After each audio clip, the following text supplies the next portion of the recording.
guys, Matt from Wolverine Nation here.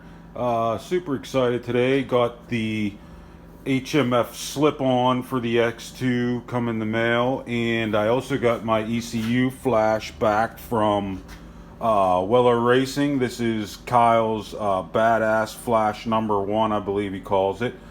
But anyway, when installing any type of slip-on, you usually need to have some sort of fuel controller to make up for the more it's flowing. So in my case, I went with the Weller Flash, which he's getting about another 7 horsepower out of these things. Plus he managed to get 100% wide open throttle, so that way we get our top speeds up too. So basically this is going to be the first in a set of many videos. I'm going to show you a quick install, show you where the ECU is, how to quickly take it in and out if you decide to send it to Weller Racing to have it flash, and also how to mount the HMF slip-on. So let's get into that first. I'll begin by showing you how to where the ECU is in the engine bay, and also how to quickly get it out. Just 2 plugs and a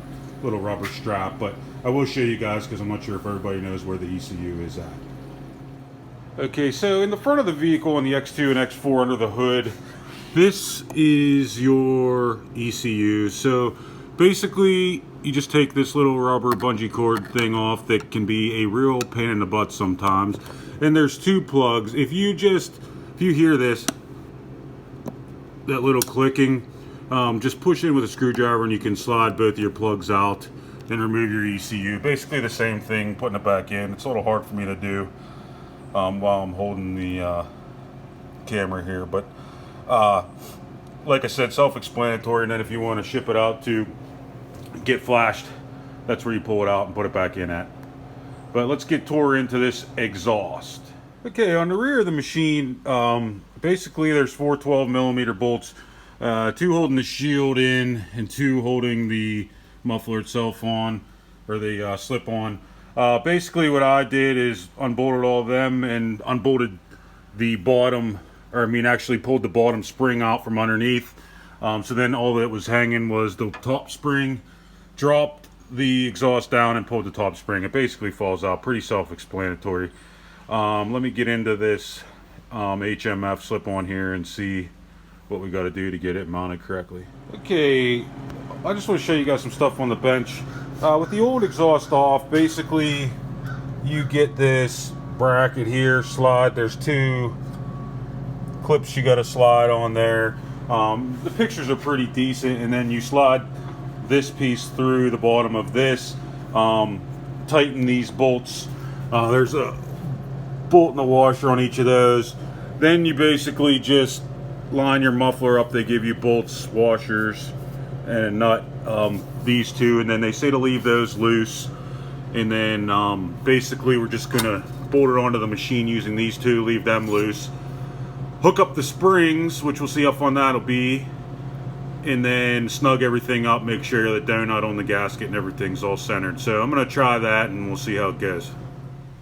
Okay, so that was a lot more simple than I thought it would be.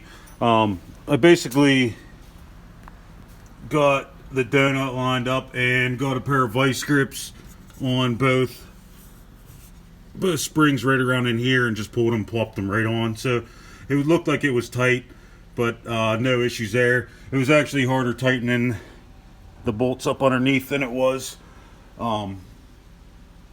getting the springs on. So I actually used a swivel, up underneath like this, and then a wrench on the back side, and got them pretty easy.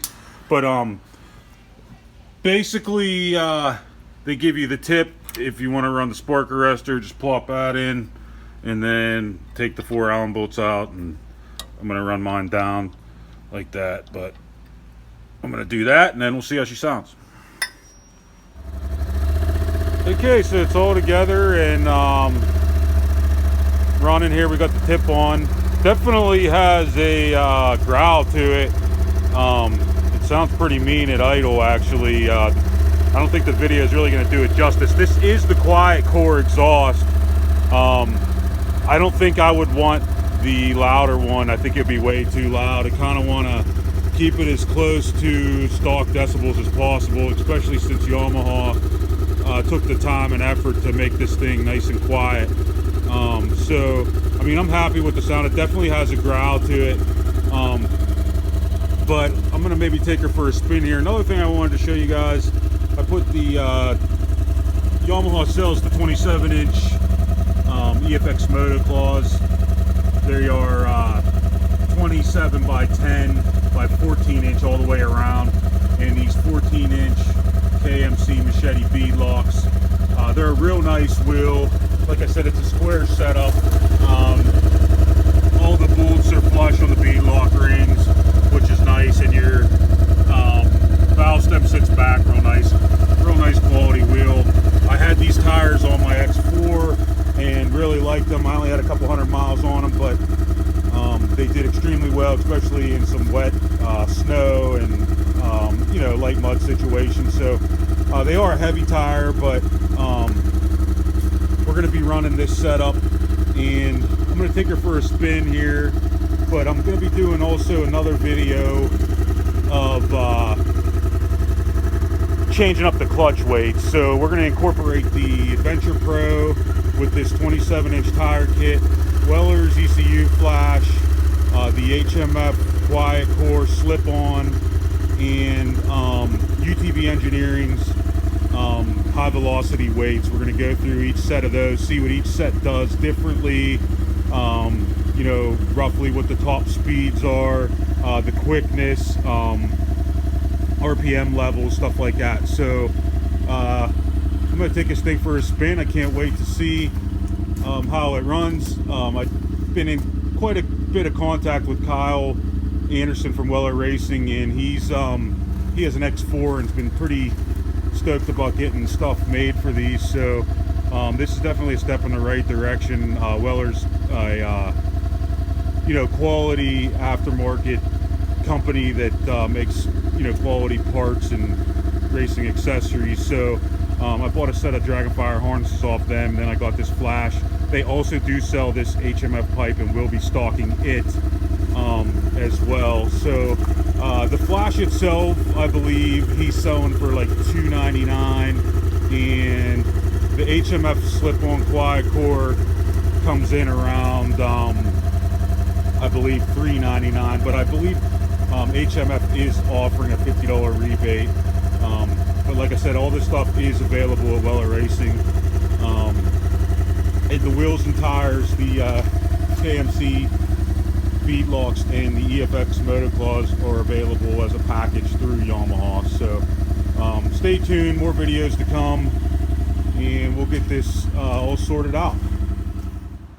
Well, I took her for a rip, and she feels pretty good. I was pretty surprised. You can see the pipe starting to burn in there, but it's pretty wet out. There's a little spot here by my house I go and play around, but really couldn't see any top speeds or anything. But it definitely feels as quick, if not quicker, definitely quicker than with the stock tires with these heavy 27s on it. And again, you have many options on the flash too. You know, it is available without you know, doing the HMF. You can just do a flash that will you know, bump your top speed up, because it basically lets full throttle it at full throttle. So but the HMF is nice. I really happy with the sound.